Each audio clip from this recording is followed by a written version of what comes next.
Work report में कहा गया है कि चीन आला मयार की ओपनिंग अप को वुसअत देगा, मुश्तरका फायदे पर मबनी ताउन के हसूल को बरकरार रखेगा, इदारा जाती ओपनिंग अप को बतदरीज वुसअत देगा और बैनुल अक़वामी रवाबित को मजबूत बनाकर ओपनिंग अप के जरिए इस्लाहात और तरक्की को फरोग देगा। क्या पाकिस्तानी कारोबारी इदारों के लिए चीनी मंडी बैरूनी तजारत को आगे बढ़ाने का एक नया और वसी मौका बन सकती है?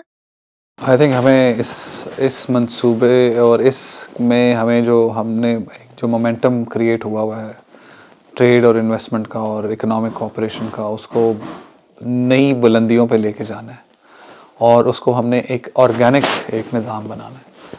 ऑर्गेनिक से मुराद ये है कि it has to be private sector led also and business leaders must come in front and they must lead it. और इसके अलावा दोनों हुकूमतें they have always been iron brothers, strategic partners, और जैसे वो काम करते आए हैं। आई थिंक इस मौके को हमें बजाय इसके कि हम कोई एम्प्टी स्लोगन्स रेज करें, हमें हमारे लिए ज़रूरी है कि हम इसके ऊपर थिंक थ्रू करें, बैठ जाएं, देखें, अपना एक विजन बनाएं, कंबाइंड विजन बनाएं।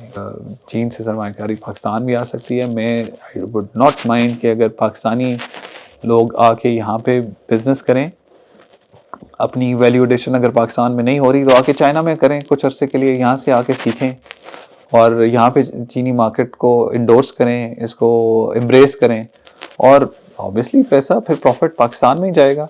So I think in a big way we need to open up our arms and in our heads most importantly। 5 मार्च को जारी की गई हुकूमती वर्क रिपोर्ट में चीन ने देही इस्लाहात को मजीद वुसअत देने के अज़्म का इजहार किया है और देही जमीन के ठेकों की मुद्दत को दूसरी मुद्दत पूरी करने के बाद मजीद 30 साल के लिए बढ़ाने के प्रोविंस वाइड पायलट प्रोजेक्ट्स को आगे लेकर चलने का ऐलान किया है। ये इकदाम दरअसल एक नई जमीनी इस्लाहात के निज़ाम के मुतरादिफ है। एक ज़रई मुल्क होने के नाते पाकिस्तान इस तजर्बे से क्या सीख सकता है? 1978 में जब चाइना का GDP पर कैपिटा पाकिस्तान से कहीं कम था और फिर आपने देखा कि 40 साल में 800 मिलियन लोग पावर्टी की गुर्बत की लकीर से ऊपर आए और अब उनका जो GDP पर कैपिटा है वो $12,000 से भी बढ़ चुका है और हम अभी $1,500 से के लगभग हैं। बट आई डोंट थिंक चीन उस टाइम पे $350 पे से भी कम था। तो जैसी तरक्की उन्होंने की है उसके लिए हमें जो सारे उनके सुनहरी असूल हैं वो देखने होंगे। हमें लैंड को देखना होगा, लैंड में क्या इस्लाहात किए हैं लैंड के हवाले से।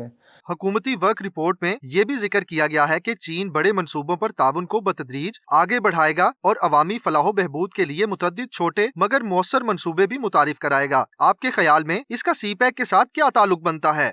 बाकी आई थिंक इसके अलावा बहुत ज़रूरी ये है कि हम छोटे छोटे मंसूबे, स्मार्ट बट ब्यूटीफुल, जो कि चाइनीज़ NDRC और चाइनीज़ हुकूमत का भी एक नारा है कि अब वो इंफ्रास्ट्रक्चर, बेसिक इंफ्रास्ट्रक्चर CPEC में वो बना चुके हैं, राइट।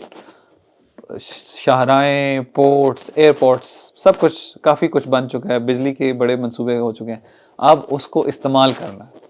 उसको इस्तेमाल कैसे कर सकते हैं? हमें अपनी एंडाउमेंट्स का पता होना चाहिए। हमें पता होना चाहिए कि हमने किस में क्या काम करना है और हम उससे कैसे फ़ायदा ले सकते हैं। CPEC 2.0 ने अब तक रवायती इंफ्रास्ट्रक्चर से आगे बढ़ते हुए digital economy, cyber security, IT और आर्टिफिशियल इंटेलिजेंस जैसे जदीद शोबों पर तवज्जो मरकूज कर रखी है। ये पेशरफ्त पाकिस्तान के 5 तरक्याती फ्रेमवर्क के साथ नहायत हम आहंग है। देखिए, चीन पिछले साल 56,000 चीनी कंपनियों ने बैरून मुल्क रुख किया। कोई $250 बिलियन की इन्वेस्टमेंट दूसरे मुल्कों में की है और हम पाकिस्तान, हमारे लिए एक बहुत नादिर और बहुत बड़ा मौका है। इसके बाद आई थिंक वी गुड इन ये हम बस मिस नहीं कर सकते। हमें चीनी कल्चर को समझकर और सब्र और तहम्मुल के साथ इनके साथ काम करना होगा। We must continue to do it ताकि हम इनको समझ सकें, वो हमें समझ सकें और उनको ऐसा माहौल दें कि वो आएँ और आपके साथ इन्वेस्ट करें और काम करके खुश हों।